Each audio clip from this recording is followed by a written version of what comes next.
There will be a slight change in the procedure today because of some matters that have to be taken into account. This is a matter not only for the candidates, but it's also for the general work of the organization as a whole. The problem is this. We have two programs going, major programs, commitments going, pertaining to the national campaign. One is composed of the separate campaigns, which we have. The other is a unified national campaign, which is based on the national program of our entire party organization. And that means that we're dealing with NAWAPA, because the only way that we can run a successful campaign of the type we're trying to run with the 4-6 candidate business is we have to unify this thing in effect. It cannot be simply the effect of 4 or 6 different campaigns. There has to be a unified conception of the campaign. That provision is built into the system. And we're now getting at the point with this NAWAPA program at which NAWAPA, as a key part of the national campaign from the top down, has to operate. Otherwise, we don't have much of a campaign. As long as we are defined by 6 different candidacies, we do not have true national impact. All we have to do, however, is to take one factor of the campaign from the top down and integrate all the campaigns underneath that one campaign. Now, what's happened is this process of building these campaigns started a couple of years ago, essentially. It started when we started the NAWAPA program. Now the thing has reached the point that NAWAPA is ready to go on paper with all the work and intentions we have. Also, remember, NAWAPA is implemented through what? It's through the question of water as such. Because this program, based on this water system, integrates the entire campaign. How? Because the NAWAPA is the only program we have, or which is available to us, which enables us to have a true national campaign with a national impact, which is what a national campaign means. Putting people together, one after the other, does not make a national campaign. For example, 100 candidates for federal office would not mean a unified campaign, as you can see from the way campaigns run nowadays. We, however, do have implicitly a unified national campaign, which nobody else in this country has right now. NAWAPA typifies that campaign. There are 2 elements onto it in terms of our platform. One is NAWAPA as such, because that's the project that pulls us all together. It integrates the entire nation. Now, if you think about it, there's not a single part of the United States that is not integrated by the implementation of NAWAPA. Not a single one. Every part of the nation has some role to play, a crucial one, which is not only crucial for the national project, it's crucial for each of the nations and territories within the nation of those states. So that by what we need to do at this point, because we're coming to a point of money. We don't have enough money for the campaigns, the 6. We don't have enough money for NAWAPA. However, if we put them two together in the right way, we have enough money. Now, what we're talking about, what's being talked about on the NAWAPA side, is $100,000 just to get this report out. Now, from the standpoint of individual campaigns, of our campaigns, $100,000 is a great sum of money. And even if you try to divide it among 6 candidates, it's still a horrendous side of money for us right now. How do we overcome that little difficulty? Well, if you're going out to the nation and not talking just about what you're going to do in a certain part of the nation, a certain district, a congressional district, but if you're talking about saving the people of the United States from destruction and destitution, and the only option on the table for that, I think that makes a little stronger program. It does not diminish the individual campaigns, it strengthens them. The campaign that represents the national interest is the campaign that best suits the interests of the people of every state. And so we're going to proceed on that basis. Now the idea is we've got to change a lot of our program in terms of the educational program, appeals and pitches and so forth. We have to emphasize it this way. Now, as you know, by now, you're insiders, you know this. Well, Michael has the package virtually completed for presentation. And he now needs $100,000 just to produce the report which is going to make that part of the campaign work. Could you raise $100,000 from 6 campaigns? No. Could you raise it from a national campaign to save the nation, to rebuild the economy of the nation, based on the proposed national constitutional policy which we proposed? We can do it. So rather than trying to run from underneath and try to get pushed upward like people in gravestones, you know, trying to push up the gravestone to tell you they're still alive, which is sometimes I know you feel like that on a bad day or a bad week. Right? But rather than that, we're going to go from the top down. We are going to be the political force that has the only campaign, the only policy that could possibly rescue this destitute nation of ours. And that change has to be made. It has to be made effectively, not with an also-ran, but really has to come across. Without the NAWAPA program, as we've defined it, and no other program is now out there in the United States for the United States as a whole. None. The only program which is ready to go, that is from the start of initiating it as a policy, of any part of this nation, is NAWAPA. The auto industry was supposed to be that, and they collapsed that. It's gone. You go every part of the states of the United States where there used to be machine tool design capability, it's gone. Everything that would rescue the United States has been almost destroyed. But if we take NAWAPA and we mobilize people around it, why? Because it's the only thing we have on the table, the only thing available to the people of the United States now, which could actually be the means for launching a recovery, an economic recovery of the United States, is NAWAPA.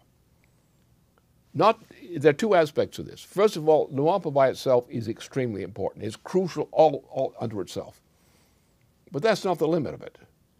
It's also the basis for hooking together things possibly with Russia, other countries abroad. International programs, the space program, all of these kinds of things come together under one roof. You want to rebuild the space program, restart NAWAPA. It builds the foundation for doing that. You want any kinds of needs, medical needs, all these needs, start NAWAPA. Because the way the economy runs is not the way the idiot thinks the economy runs. They think you've got a little store, you know, and you may have a little dog hidden under the big dog. Right? But that isn't the way economies work. Economies work on the basis of the foundation of the physical development of the economy. This means not only physical in the sense of tools and so forth, it means physical in terms of what you're thinking about, how you're going to change things. You know? And we've got to now think in those terms. So what I'm pushing right now, we had a meeting, as you can imagine, this noontime. And this came up among the several things we discussed, which were paramount. And this was the most paramount. We have a program now, the NAWAPA program, with an extended NAWAPA program because we've been at this for a long time. We are now, right now, the experts on a NAWAPA program. And for us, because of our capability, because of our basement operations and so forth, it's also everything else. It's space, it's everything.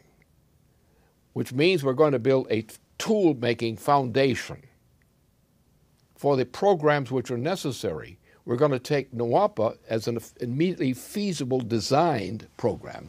In other words, we have a NAWAPA as a design program. There's some improvements that will be made from the original design, but we've gone through it, we've got it, it's ready to go in our minds. We need to get it going.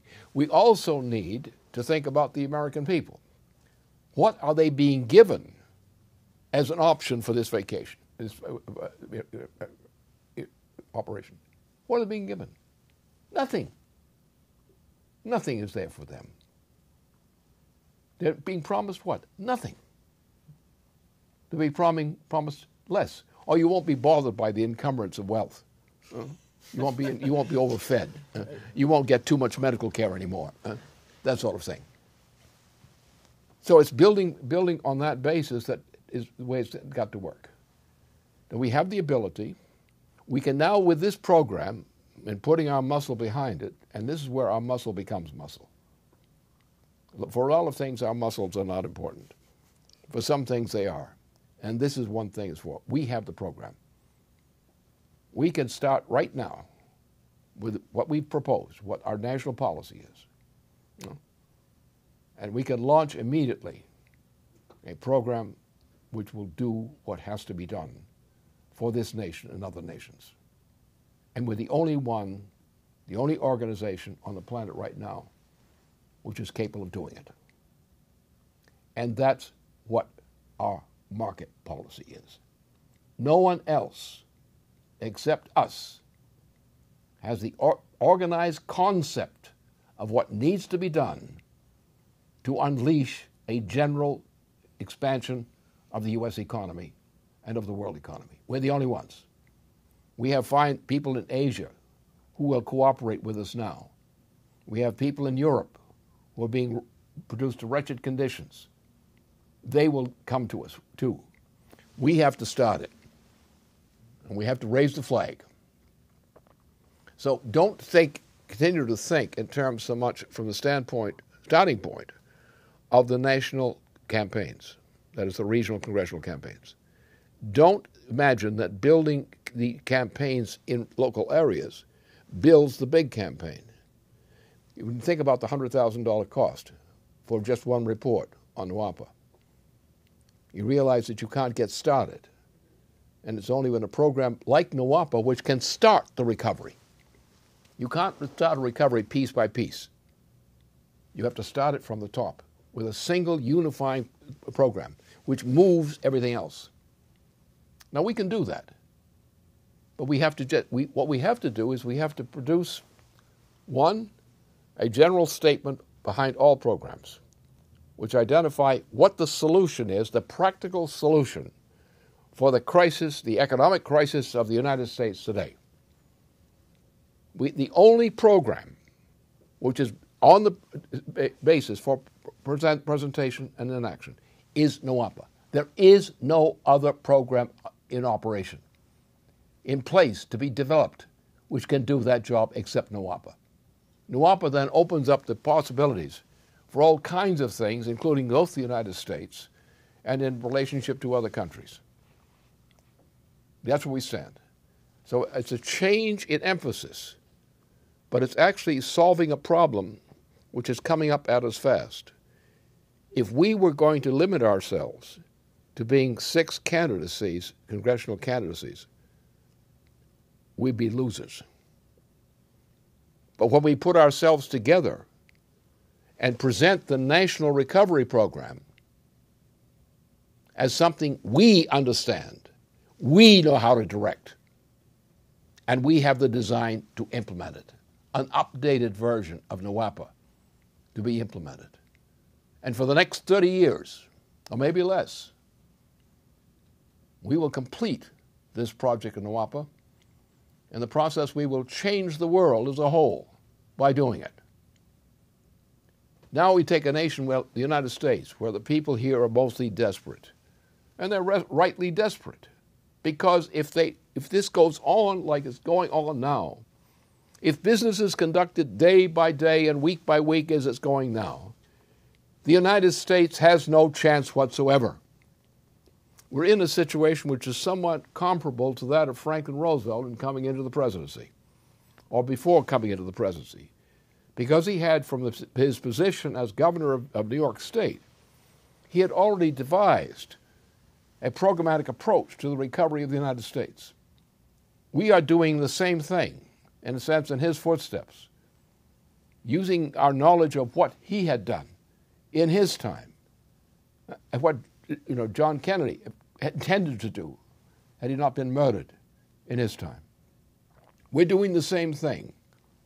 We represent the feasibility, the conceptual feasibility of the idea on which the rescue of the United States from disaster can be secured. We are the only force inside the United States who has that capability, and it's our job to do it.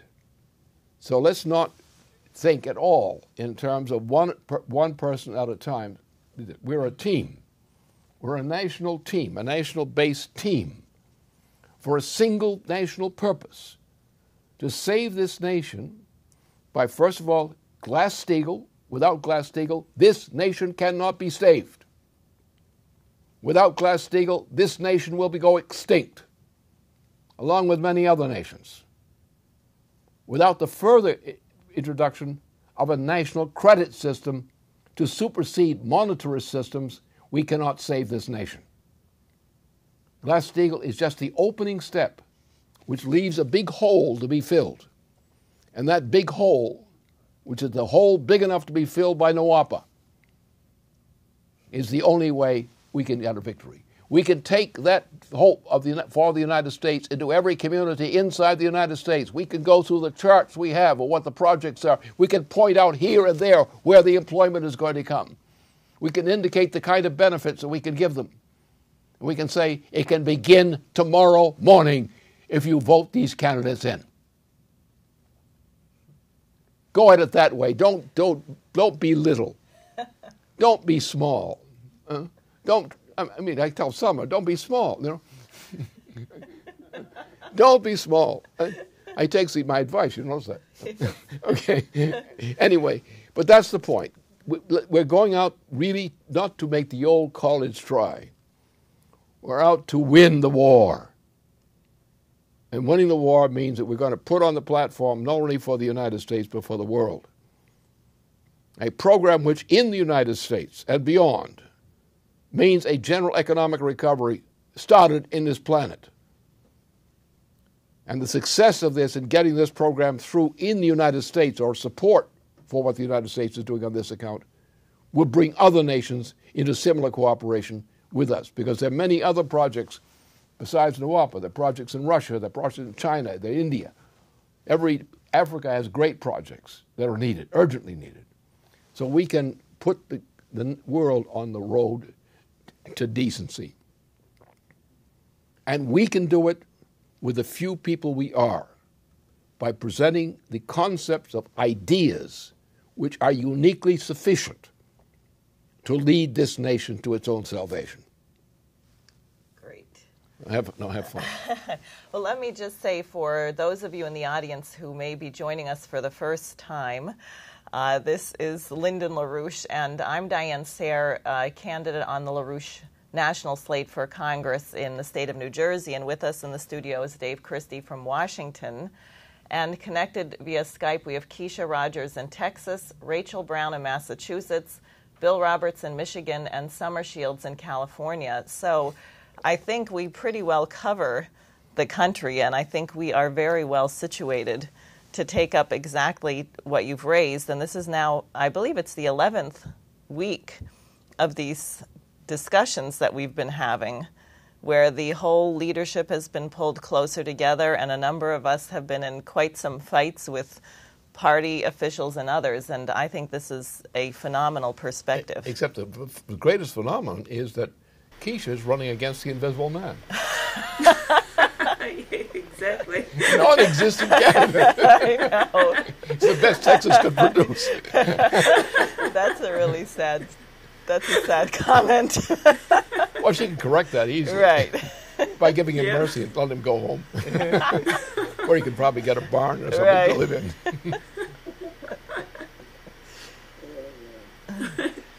Well, just on that, I think what you said, what we've laid out as the perspective here for the nation is absolutely optimistic. And just this past week, in Sunday, many people know that the Sunday New York Times had an article about me that was taken from the Texas Tribune. And the two key things that they bring up in terms of policy that I represent are the space mission, the development of a Moon Mars colonization, Glass-Steagall, and NAWAPA. And one of the things that I found interesting is that they said that the reason that my opponent was an improbable candidate is because he grew up in a small town, a small village in India where there was no running water. And I said, well, they should probably look around at the state of Texas and West Texas. We're finding many people without running water here. Many people don't have access to water. So, I mean, it's not the fact that he came from a small town without any running water that makes him an improbable candidate. It's the fact that he's defending Obama and not putting forth these very optimistic national solutions in which we're just discussing here, the need for the North American Water and Power Alliance as the driver for national policy, because right now this is the only thing that's going to unite the nation in a way that something like the Apollo mission under President Kennedy united the nation, a great mission orientation. And this is really what the Democratic Party and others are afraid of. You know, they're afraid of having and terrified of having to defend Obama with no solutions, defend the president who is acting against these very policies that we're bringing up at this time, these very necessary policies for the development of the nation and of the entire planet. You know, the fact that Obama's pushing a policy against science, against these water development projects such as NAWAPA, and they have to go out and defend this. I mean, what are they going to say when they go and knock on people's doors? The people are going to ask, what is your policy for us? What are you going to do for us? And they're going to say, well, we're going to stop Keisha Rogers and we're going to stop these candidates who want to get Obama out. And that people are going to slam the doors in their faces. But I think if we go out with this very perspective of great optimism for the nation, which we've already been doing, and we're seeing an overwhelming response, as all of us, each person on here can report about the responses we're getting in the door-to-door campaigns and, you know, throughout the various areas of the nation, that we are functioning as a unified force around clear alternatives to the direction that the nation is taking at the present time. I think on the question of this obvious joke candidate, I mean, what's being done there in Texas is they're trying to humiliate the whole campaign. That is, all the candidates in Texas are being humiliated by having a joke candidate run against them. Now, this goes together with what's the policy of the British Empire. The British Empire's policy is the end of the nation state, a one world empire. And this guy's a joke. The attempt is to drag us down into bothering with this guy. He's a nothing. But the point, instead of saying he's a nothing, demonstrate the fact that, make it obvious that he's nothing. Because from the text, for one thing, for example, NAWAPA. NAWAPA's big, but then it brings up the question of NASA. Brings up other things. Why not something that's true, that will work? Why jokes? Don't throw a joke candidate against us. That's tantamount to treason. Throwing joke candidates against serious candidates is a surrogate for treason. It's not worth debating. The man is not real. And that's it. Don't get involved in debating a guy who's not real. And you find all these guys, they don't have anything. The United States is ready to crash. We're ready to disintegrate. And you've got bad enough, you've got 4 Republican candidates, of which 3 we're not even sure they're human, and the other one is doubtful. The 4th is doubtful. Then you've got Obama, who is less than human, really, in terms of function. And you want to debate these guys? Or do you want to say, look, this cannot be our future? How do you say that? You have to say, what is our future? Our future lies on using NAWAPA as the driver for national and international change. Why? Because it's well designed. It was designed in original conception as something which was very much needed. It's still needed, more than ever. We are not going to have food for our citizens in many parts of the country without NAWAPA, because we're not going to be able to grow it.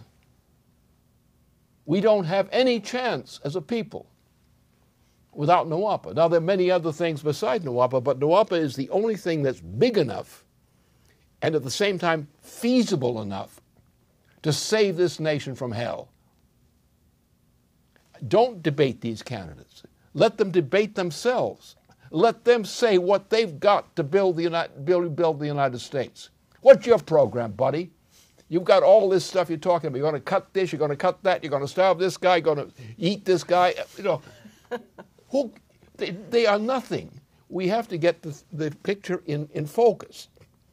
There is nothing for the American people being offered by the Democratic Party now, especially from the top down, from the president on down. Nothing being proposed that's any damn good for the American people in the Republican Party right now.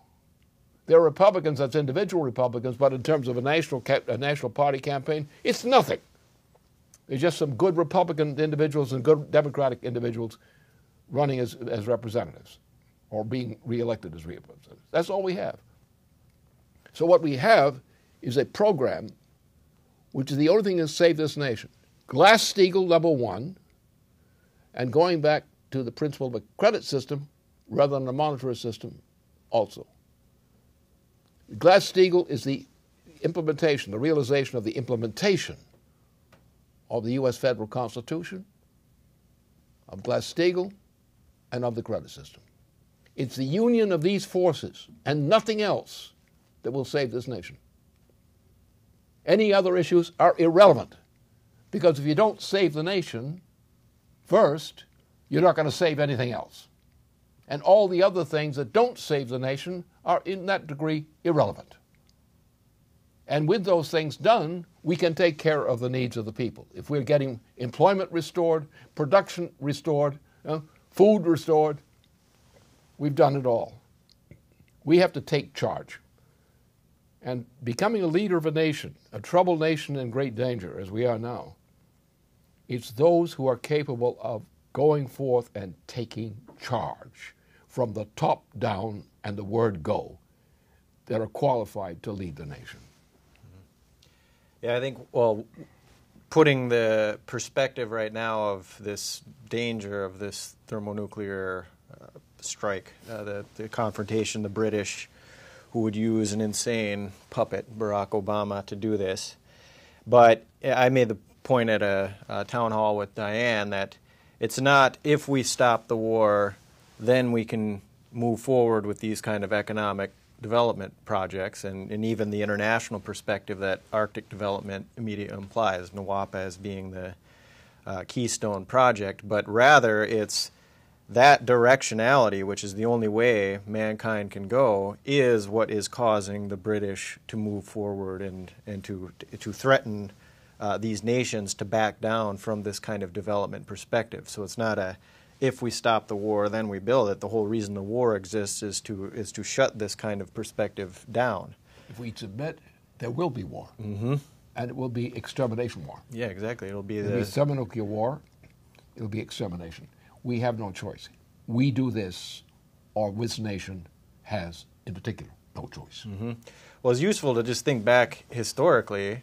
The circles around Donovan, for example, or even in World War II, the question of the Bering Straits was on the table for us to arm the Soviets in the fight against the Nazis. You know, Donovan had suggested Arctic development back then. So this is NAWAPA as part of this perspective. It's not anything new. It's part of a continuous process. It was the same thing involving that Donovan, which led me into the role I played in launching the SDI. It's a continuity of the tradition of the American patriotic tradition, which is what I represent, contrary to those clowns we have to deal with often. And that's what we're doing. We're taking what the root of what the United States has represented from its conception in the 1620s. to the present time. There's an unbroken channel of thinking and development through all this process. And that's what is unique to us in the United States, is the hidden treasure inside the souls of the people of the United States. We're not just coming up from the outside as from Mars with a program for Earth improvement. We're coming up with the very soul of the United States, as represented by its history and by the leaders who represented its history. And we're saying, get out of the way. We're taking charge. We're getting our nation back again. You guys who tried to steal it with your British lies and so forth, we're taking it back. And this nation is going to survive. It's going to win. And we have the program, we have the policy, which can lead to victory. And that's the only way to fight. We have already won in principle. Let's go ahead and collect. I was going to say, people see that when we go out. I've run into, everybody sees that what we represent as a slate is a real policy. There's absolutely no policy being presented by any of the candidates outside of what we represent, even though we're 6 in number, and it's a national policy. What you're saying on the question of the size of NAWAPA and even the size of the British Empire, when you say that and you assert that that's the case, that this is how big what we're trying to do is, suddenly you don't have any room for, oh, and by the way, I'm also for this, I'm also for that. Because all these other kind of postulates that would come up, they disappear because you're taking it from the top. It already encompasses everything that could possibly come up. And people, they do respond to that. They get very excited by it, maybe a little nervous, but they get excited by it. And I've been told on a number of occasions, thank you for having a real platform, because none of these other people have any sort of real platform. They really just don't. And this guy, D.P. George, is a perfect example. I don't even know if I should mention his name, but this guy running against Keisha, a perfect example. He's a joke. Yeah. Zero. Well, the other thing you have in the country, yesterday I spoke to a group of Vietnam veterans. And here are people who, on the one hand, are passionately committed to the nation and also devastated by the way that they've been treated by the nation. But they're impassioned, so that you see that a mission like this, where you have older people who are skilled and younger people who are damaged, who are a mess, you create something where there's an actual direction for society and people can be brought in. We can save them in a certain sense. Yeah, take the case of Tony Blair. Do we have to, Lynn? No, you do have to take it up. He's still around, by the way. And he was a key factor in shaping the current president of the United States. Don't forget that little guilt he carries as well. No, what he did, he got us into a new war in Iraq, which is based entirely on an outright fraud and a pack of lies. Huh? How many soldiers, U.S. soldiers, have died in Asia, Eurasia, as a result of this Tony Blair policy, which was used to get the second Iraq war going? What's going on in this whole region? How many soldiers do we have over there dying for nothing, for no good purpose whatsoever? They're defending nothing. They're deliberately under the orders of our president, current president. We're fomenting drug trafficking, which is the greatest source of death in that region. And they know it. And of course they know it. Why do you think they become demoralized? First of all, they generally go into it because they're desperate. They're looking for family security of some kind. And they're going to spend their lives abroad in military service being shot at for no real purpose, no real intention. There's no goal in this thing. It's a management thing, like managing wild animals. And our people are rotting and dying over there, being degraded, destroyed morally in every other way. And we're allowing it to go on because Tony Blair, a man who lied, a man who caused the murder of his fellow citizens in order to cover up the lies, was one of the greatest scum on the face of the earth.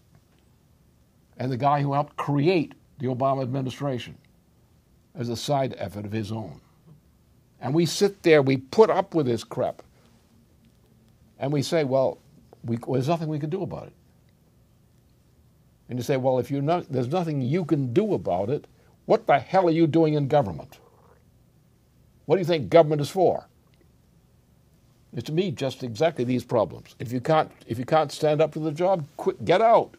Make room for someone who can do the job.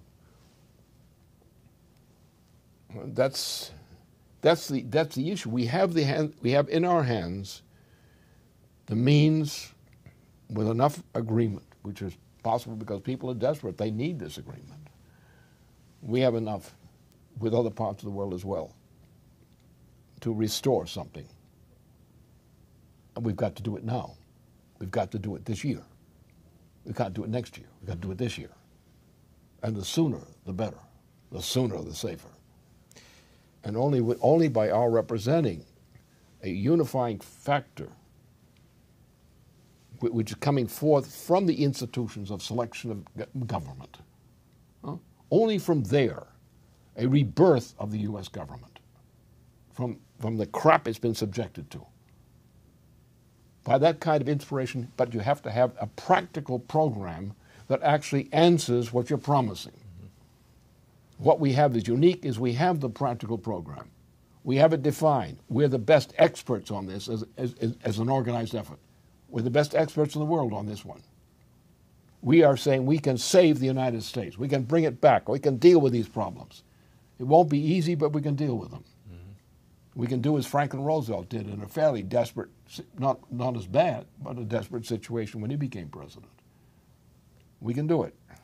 Well, when we were having the initial discussions on what the platform was, and you had in discussions thrown out that Glass-Steagall and the credit system, which of course Glass-Steagall just wipes out the massive speculative financial rot in the system. But once that's done, there's not enough legitimate money or money tied to real physical assets and so on. So therefore, in and of itself, that won't do anything. And so then when it comes to the credit system, people always say, well, what is the credit system? Which is not just simply rules of banking, but it is this commitment to the future. Take a project, any project. Take a project, will it work? It's what the founders of the nation did. Huh? Okay, now let's take this. What are we going to be paying in terms of real goods for people to work, for the tools and for the materials they require? How rapidly can our people, so employed, improve their own income by their own improvements? Therefore, okay, we call that credit. We give people the credit. We assure them the U.S. government is going to be paid for what they do in materials and labor for this work, on the assumption that we're going to improve the productivity of labor in the process. Therefore, technology and these science driver programs and basic economic infrastructure programs are so essential. So we just take a balance sheet, which is what we did before, what Roosevelt was doing in his own way within the limitations he was operating within. And you say, we don't need your damn money. We have our own money, our own credit. We will pay our own people, and we'll make sure that we're productive enough that we can continue to pay them. And that worked the first time we tried it. It worked even earlier in the Massachusetts Bay Colony while it was still able to function under its own steam. It will work again. It's the distinct principle which distinguishes the Constitution of the United States from the government of every government of the world otherwise. It is tested, it will work. We have to make sure that the ones who get in the way are moved out of the way. And we can do it. We can promise this to people, reasonable promises to people, for tomorrow, for next year and beyond. We can do that. Because there are a lot of people out there who should have work, which it'd be useful work, for which we would be glad to pay if we had the money to pay them with. And therefore, we can have progress. We can do that. And we just have to get across, what we have to get across most of all to people is this concept of a credit system, to free them from the slavery to the idea of a monetarist system. The monetarist system is something, an evil, Satan, comes through the earth. And he says, I got the money. I got all the money in the universe. You want an income? Come to me. I've got the money. I control the money. Who are you? Well, I'm the British Empire. Or I was the Roman Empire. I used to be the Byzantine Empire. I used to be the old slavery system before. Well, why do we have to give you that money? It is not worth anything. You're only stealing from us. You're making us slaves. You're making us ignorant. You're making us stupid. That's not good. We don't need you. We do not need you, is what our founders of our nation said. And that's what we have to get across to these American people, because they still believe that we need that money. Hey, mother, we need that money. We can't live without that money. Don't you see? We got to take that money. Don't you see? There's nothing else for us. Don't you see? Well, you come along to them and you say, wait a minute, buddy, do you realize this is all a swindle? That none of that is true? You don't need that money? Why don't I need that money? Because we can give you credit for work you do, for things you invent, for services you perform. Because what you will do will be useful for the nation. And it will be a bigger reward for all of us than it was for taking it. That's the way the American system worked. Look what Lincoln did. What Lincoln did due to skunks like Andrew Jackson. Now, that was a real skunk president for you. He had the biggest swindlers in the United States were British agents, and they owned him. And they shut down the Second Bank of the United States. They looted it. And the day that Andy Jackson left office, the whole U.S. bank financial system went kafooey as a result of Andrew Jackson's thievery and skullduggery and scumduggery as well. And so what Lincoln faced when he went into the presidency was the Confederacy had taken over almost everything with British backing. Slavery was the basic economy of the United States, by and large, except for a few colonies. Lincoln changed all that. He said, to hell with you and your financial system. We have we don't need a monetary system. We have a credit system. And on the basis of creating a credit system from scratch, Lincoln organized what became the mightiest nation on this planet in terms of its capability of employment. We took people from all over the world.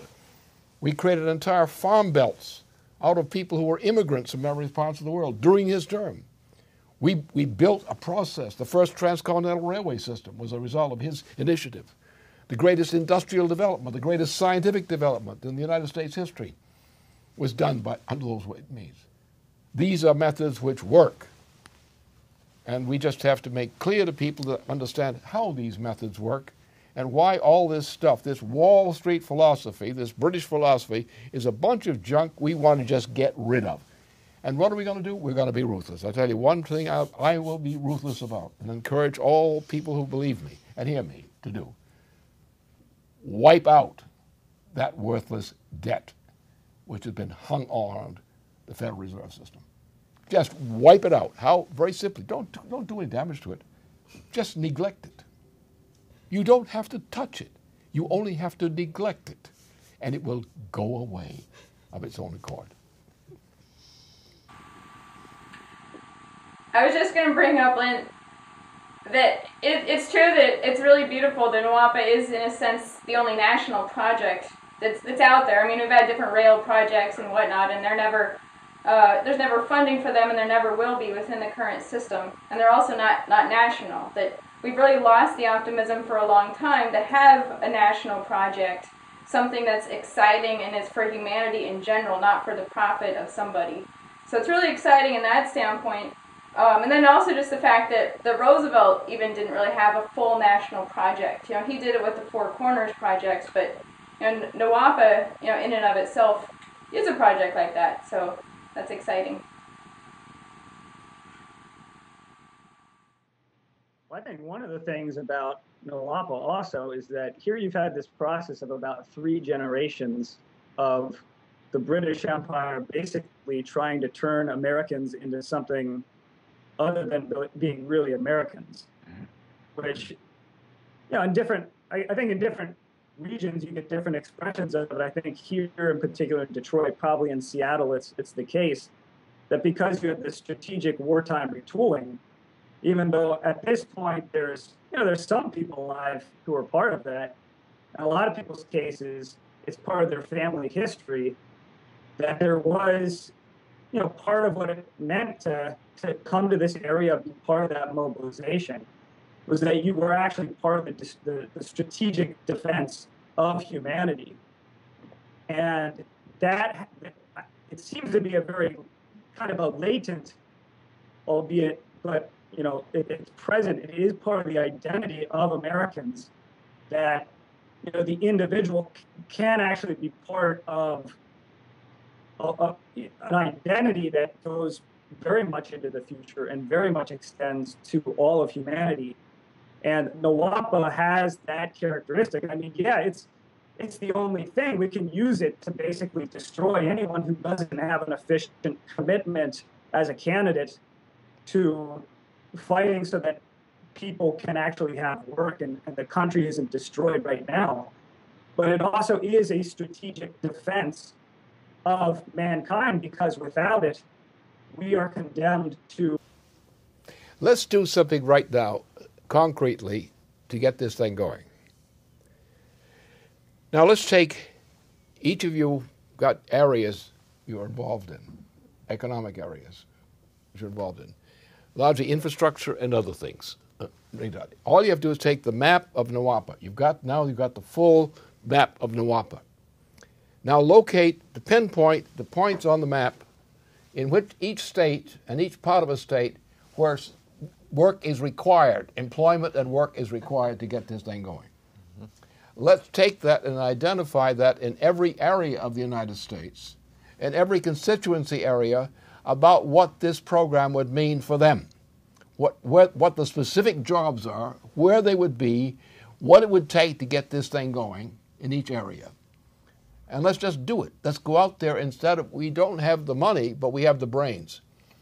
We can put together with the NAWAPA program, the way it's defined, we can elaborate with calling into play people who are sometimes retired but still skilled in each area, each aspect of this production that's required for NAWAPA, and indicate this area for these jobs. Now you have the primary jobs of the areas of the NAWAPA as such. Then you have to be done what has to be done to provide the platform for there. That, for example, like the old story of what do you do in the area of Detroit? Well, Detroit we used to think of Detroit as being regrouped, apart from these thieves that took over the place, like back in the 1950s. I was there. I know what was happened. All right, so you have to rebuild what we call the basic economic infrastructure in the nation. Now, some areas used to have the auto industry. Now, the auto industry was not the auto industry. It was the everything industry.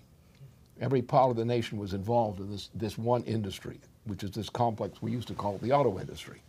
We used to make airplanes, make bombers, made all kinds of things in these factories, in these places. So you can go into every country, every part of the world. You take the primary product and the primary services required to make things function, and you can find in each area a specific amount of work, kind of work, which that NAWAPA program calls for. It can be identified. And those are specifically the jobs which a national credit system with a fixed exchange rate system and with the cleaning up of Glass-Steagall, you can pinpoint essentially what the exact amount of potential employment at what rates is there for our citizens. To me, that is the real war chest for this campaign. It's the war chest for the United States. It's the hidden reserves, the hidden potential, which is waiting there for the hands of the people of the United States to seize it and do it. Yep. It's the only thing of duration and scope that could possibly work right now. Some people, we get into discussions with some of the union crowd, and they say, well, can't we just kind of, fix the roads up and change the light bulbs like Obama's stimulus program or something? But the mass of credit that is needed to get things functional in terms of it has to be this big. There's just no other. Well, we can make it real too, because it is real. It is real. Right, and I think the important thing is also the cultural transformation that this brings about. That it's not just about make work or giving people employment, but this is a whole identity shift in the nation, and this is something that we've really been hitting at with NAWAPA as a total cultural transformation. And you look at, we've been talking about in the course of these discussions the degeneration of the nation that's happened since the assassination of President Kennedy and his brother, and what this has done to the various generations in the downward trend in economic policies and cultural policies. But what this would do to turn this around, we were talking, as you were just saying, you look at these young men and women being put out on the battlefield to be shot and killed in military action without any sense of mission, without any sense of meaning to their lives. And we're talking about something here that's going to restore meaning to the lives of the American people. And this is what President Kennedy represented. This is what President Roosevelt and the Civilian Conservation Corps. We took the young people off the streets, out of the ghettos, out of the scrap heaps, and gave them a sense of a mission with the things like the Civilian Conservation Corps. And right now, the young people don't have the skills necessary to build these types of projects, but we have to mobilize and recruit that base in the skilled labor of the generations before to want to actually take under their wing this younger generation of people who, they want a mission. And I can tell you, this has to be the alternative to what we're seeing right now with these insane, this destructive culture, these video game culture, this new movie that they have out now called The Hunger Games, teaching young teenagers how to kill each other to survive. All of these things is a total capitulation and representation of everything that the empire wants to do, the British Empire wants to do to destroy the creative potential and the progress and development of mankind. But what we're proposing here is not just a great project, it is a total need for a cultural renaissance to emerge at a moment of great turmoil and crisis for mankind. Yeah, I think along the lines of the regions and the development of these different, how the project's going to manifest itself in our different regions. Less than a week ago, the National Ignition Facility at Lawrence Livermore National Labs, these guys, and this gets right to the point, I think, of what you're bringing up here, Keisha, of how we're going to employ people. What are we going to do with people? They fired the most powerful laser beam in all of human history.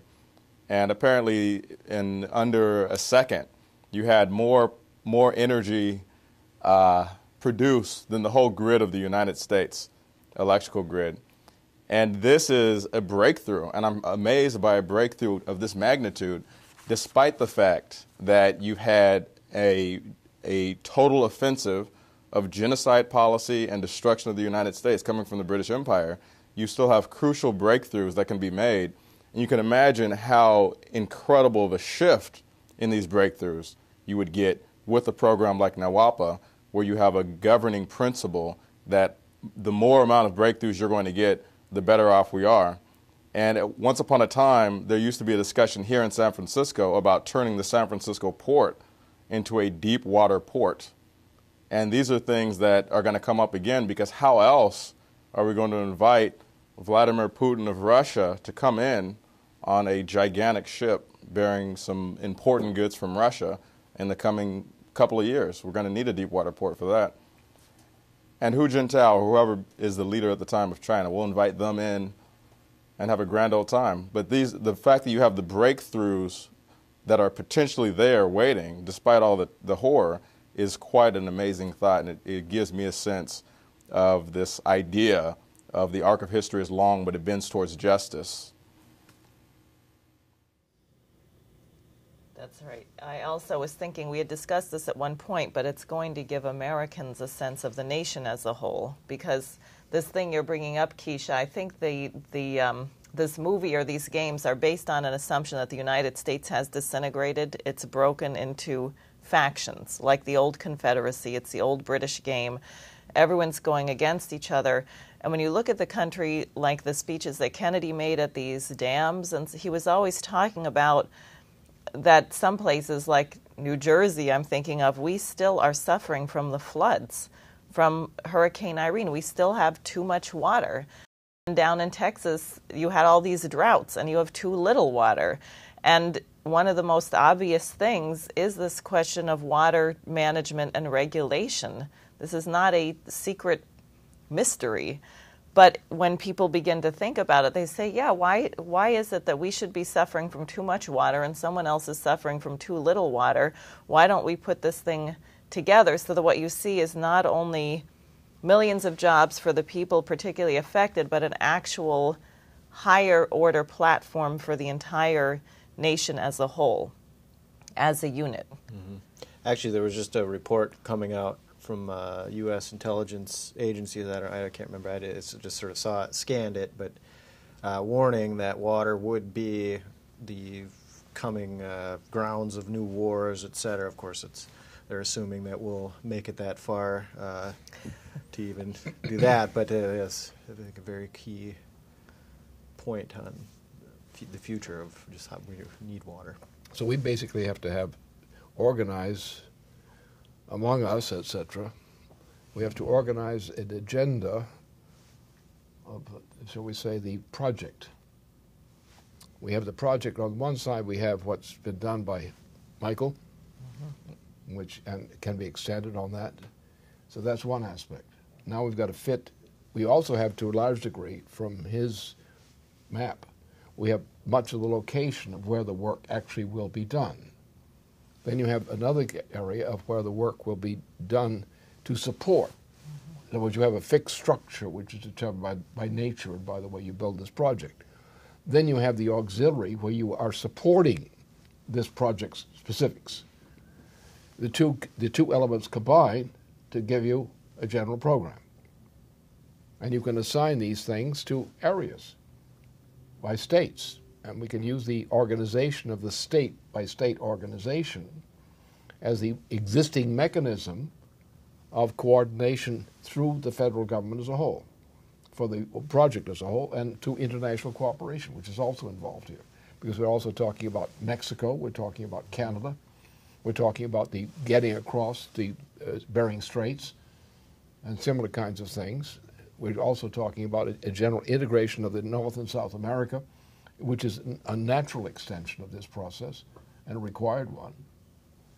And we have then the whole similar relationship to Asia. Asia is a different territory, has different problems, different options, different challenges.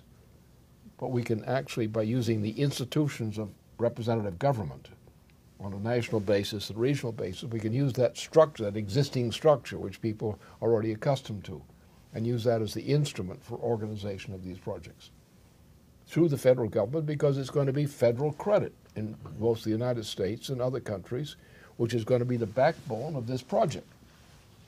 And we're going to have a system of fixed exchange rate credit system among nations means that we can organize the entire planet on this basis without touching or dissolving any of the national sovereignties which are in question. Well, the British are leading to a post-sovereignty world. A single world empire is what the British scheme is. That's what the fighting is all about right now. And to regulate the human population to less than 1 billion in the process of reassorting where people are allowed to live and who will be allowed to live and when and why and how. We must destroy that. We must destroy the British Empire's new project. Destroy it utterly. Look what the murder that's been done to Africa, the genocide done to the continent of Africa by the British Empire is beyond all belief. And it's still going on. We must end that and return to the system of sovereign nation states, but sovereign nation states which cooperate on the basis of fixed exchange rates, on common interest in projects, in specific goals of each nation, and trying to bring them into accommodation with each other. And we have to get out there in space now. We have to actually provide protection against big rocks which might hit Earth and eliminate the whole human question altogether. We must do these things. We have new dangers to us, to human species in the solar system and beyond. We have to learn how to deal with these things and understand them. So we do need the cooperation, the voluntary cooperation of the minds of citizens and individual respective states. We need that cooperation, that sense of participation, because it is participation in the improvement of the universe, which is the only thing that really defines human interest. Human interest is that you don't die, you will die, but you don't die because you project something from your living into the future. And if you're not participating in the future, you are not alive. You're just somebody getting ready to die. And that's where the philosophy says today. People no longer believe that they live to a purpose beyond their life. They believe that you die and you have a religious ceremony over the thing, and that's it. Where you're buried no longer means much anymore. Where you were, what you did, doesn't mean anything. And that's not satisfactory for human beings. They become like beasts when you do that to them. It's what the young people in our country are becoming, like beasts, which is what this Obama administration above all epitomizes. The transformation of human beings from human into beasts. And that's what we're talking about, what's happening to the generation under 14 years of age. So this question of human mission, intent, mission, what does it mean to live? Why should you bother living? What do you want to live for? Why not commit suicide? You get tired of it? Take the exit. And then the whole meaning of humanity vanishes. And that's what these bums are trying to take away from us. Well, I think you have given us an excellent challenge. And hopefully we'll be back here next week and we'll have a lot to report on having accomplished. As long as our dear missing friend recovers from what we've done today. Yes. I think he will. Okay, good. Okay. Thanks. This is Michael Kirsch. LaRouche PAC is right now raising the funds to produce this special report, flood the country with it, and start the national platform discussion, which Lyndon LaRouche just outlined. Go to the contribution page and contribute the maximum amount you can today.